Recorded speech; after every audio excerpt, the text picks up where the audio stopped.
Nikola Vucevic scores a season-high 35 points as the Chicago Bulls hold on to beat the Utah Jazz in a late surge. Talk about it right after this.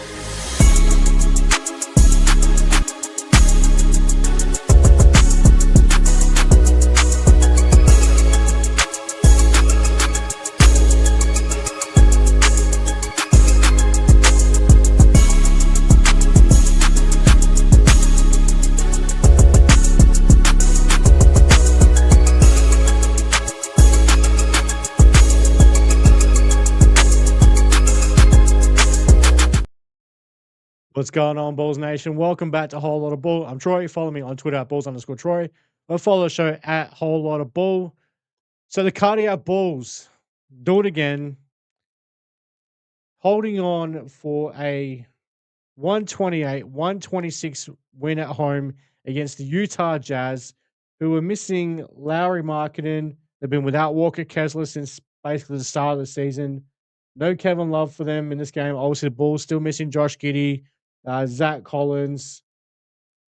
So obviously the rest of the guys are all two-way guys. And no resting game, as we all know. So Nikola Vucevic. Now, okay, before we get into the Bulls side of this, Bryce Sensabaugh, whatever his name is, I don't care, goes absolutely off on the Chicago Bulls. Scores a career high 43 points, 15 on 22 from the field, 5 of 10 from beyond the arc, hits all 8 free throws. Damn. That guy was, at one point in this game, it looked like he was not going to miss a single shot in this game. The man was absolutely on fire. And for all the damage he did, now here is going to be another example as to why a single game looking at the plus minus doesn't mean a whole hell of a lot. For all the damage that Bryce Sensabaugh did, he finishes as a -2. Would you believe Ace Bailey, who scored 10 points in 31 minutes, 4 of 9 from the field. I personally don't think Ace Bailey had much of an impact on this game whatsoever. He finishes with not just a Utah team best, a game best, plus 12 in the plus minus column for this game. This is just a whole nother example as to why, as far as I'm concerned anyway, the plus minus, at least for a single game, doesn't mean jack shit. All right. Let's leave it at that. Let's go back into our Chicago Bulls. So Nikola Vucevic, as I mentioned, 14 of 22 from the field. I mentioned in yesterday's episode where he had a team high 17 shot attempts. That basically I never want to see him take that many shots again. I don't need that from Nikola Vucevic. Well, in this game, 22 shot attempts, double the second amount of total shots from any player on this team. The next most was Ayo Dosunmu, who had 11 shot attempts. He goes 6 of 11 from the field, 15 points. And the only other player on the team to get up double figures in shot attempts was Isaac Okoro, who goes 5 of 10 and 1 of 4 from beyond the arc, 12 points in this game. Now, here's another crazy thing. Now, I guess maybe when I look at these plus minuses, and again, as I've said many times before, I'm not one to look at plus minuses, especially when it comes to a single game. Now, with those plus minuses that I just mentioned with Utah, Bryce Sensabaugh -2, Ace Bailey was a plus 12. Not a single starter for the Chicago Bulls was a plus. Okoro, Buzelis, Nikola Vucevic, all dead even. They were a 0. There was not a plus. They were not a minus. They were just neutral 0. Kobe White and Trey Jones. Now, again, yesterday, Trey Jones had an outstanding fucking game. He was outstanding yesterday. Now, he only scores 7 points today, 3 of 8 from the field. Misses both threes, 8 assists, 4 steals. So while he didn't have the offensive impact that he had yesterday, I still feel like he made a positive impact in this game, right? Kobe White in this game struggles. He's this has just been Kobe season so far. 2 of 7 from the field, 1 of 4 from beyond the arc, 7 assists, but 6 points and 5 turnovers. So yeah, okay, 7 assists looks really good. 5 turnovers, especially that really, really bad one at the end, which that bad pass he tried to make cross court to Trey Jones, where Trey was ruled out of bounds. You look at the replay, I looking at those replays, I don't think Trey Jones was out of bounds. I think he got that. He's still in bounds, and then managed to get the ball back in court before he landed out of bounds. But that's neither here nor there. Like, to me, that wasn't a turnover. But hey, is what it is. 5 turnovers for Kobe White. Between him and Josh Giddey this season, turnovers have been a massive problem. The Bulls only finished with 13 turnovers as a team, so not too bad in that aspect. Utah has 13 themselves.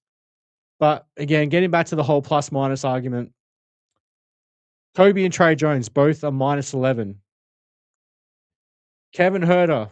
Now, I know there's a lot of people out there who don't think very highly of Kevin Huerter.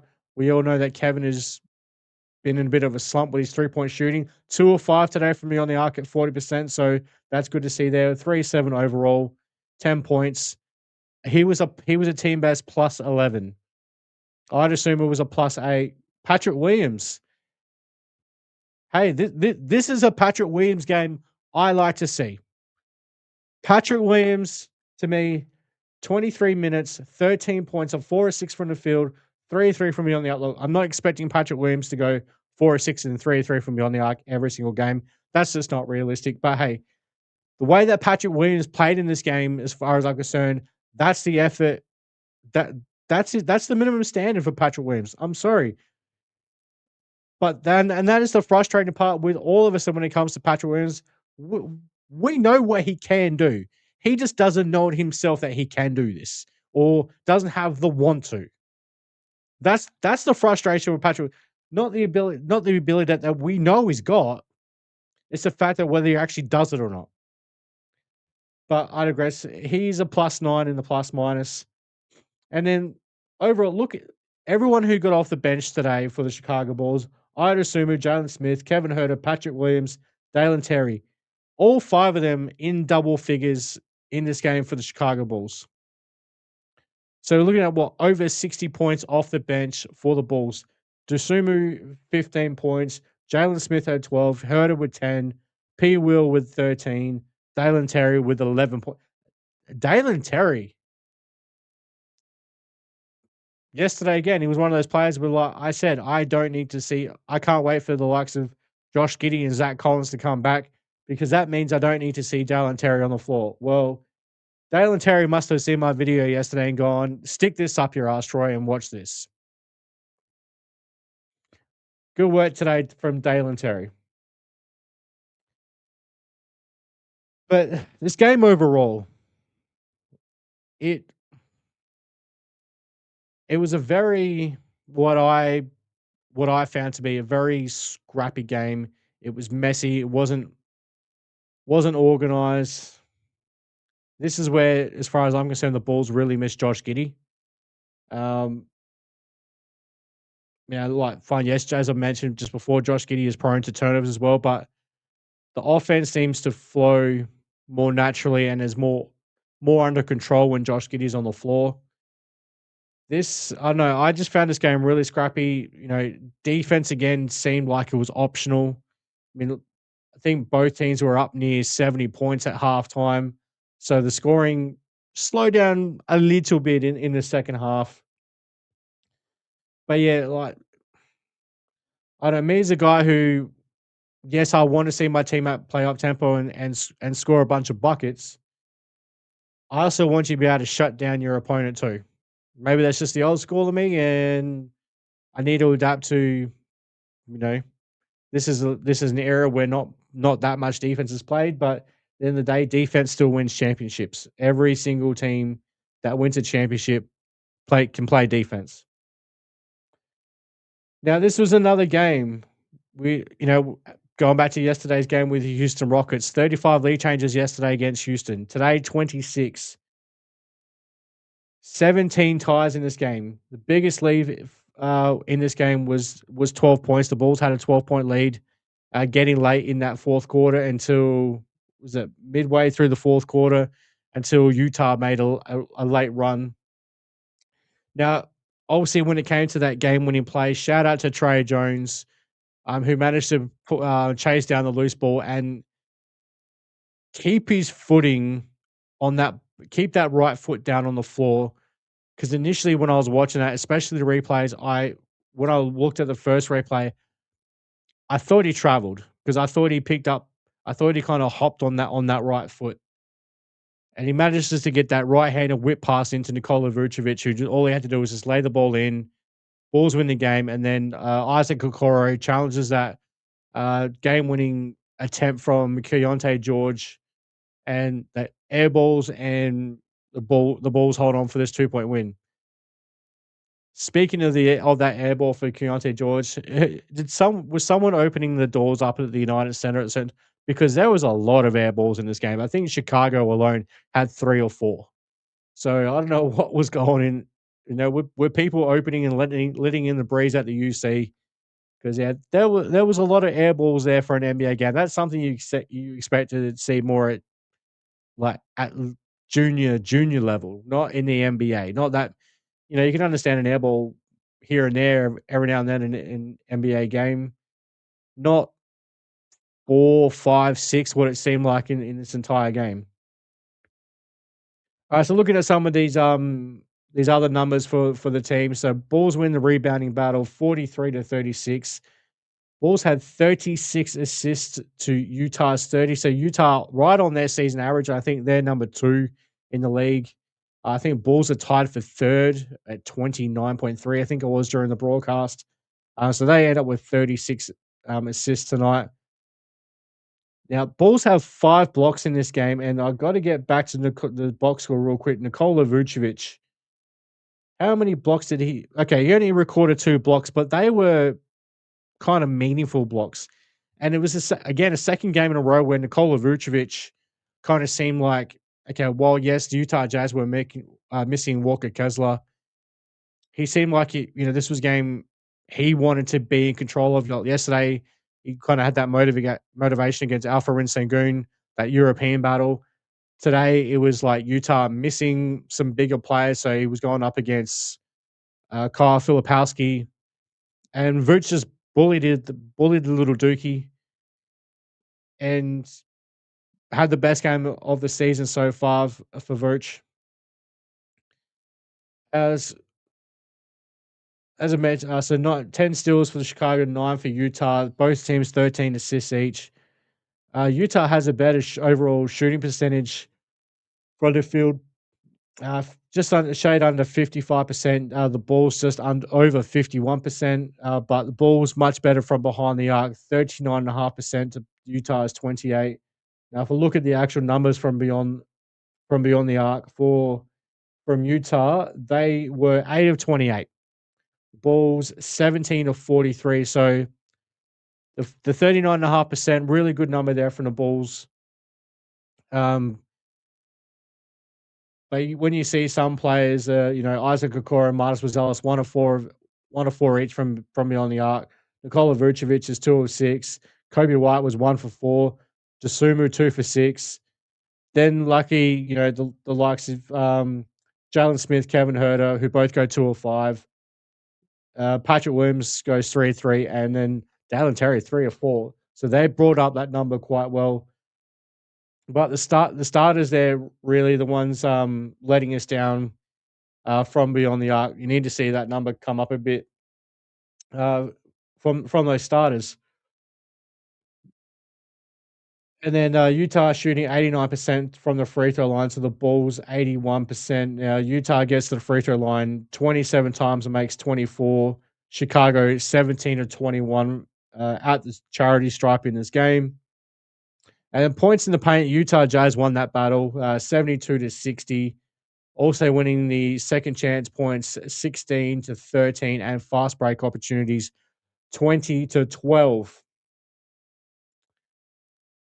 All right, so again, not a game that while the Bulls won it, I'm not overly impressed, if I'm being perfectly honest. Very scrappy. Looking and again, looking at the Bulls shot chart, one mid-range attempt in this entire game. One.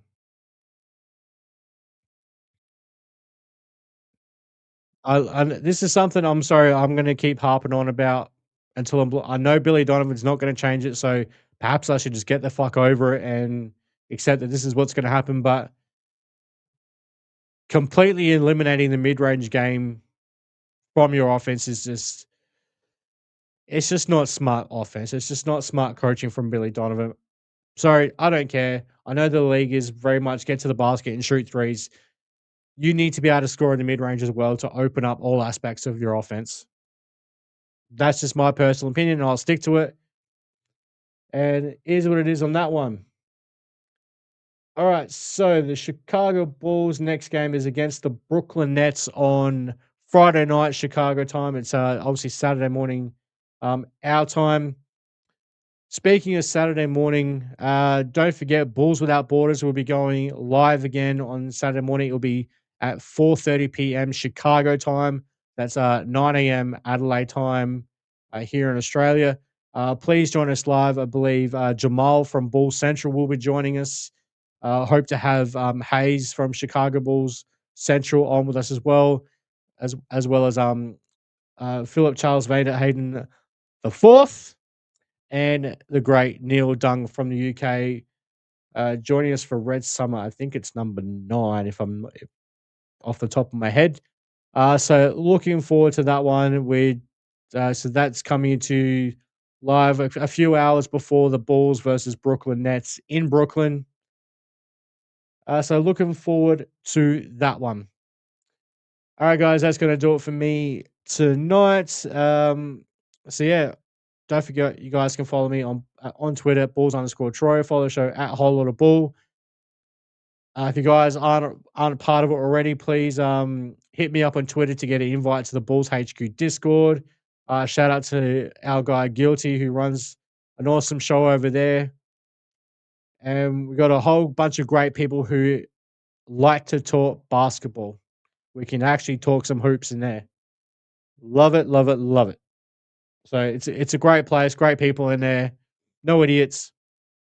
And so yeah, if you want an invite link, hit me up on Twitter and I'll send you one. So until Saturday with Bulls Without Borders, and then me post game after the Bulls Brooklyn game here on this channel. See Red, be good.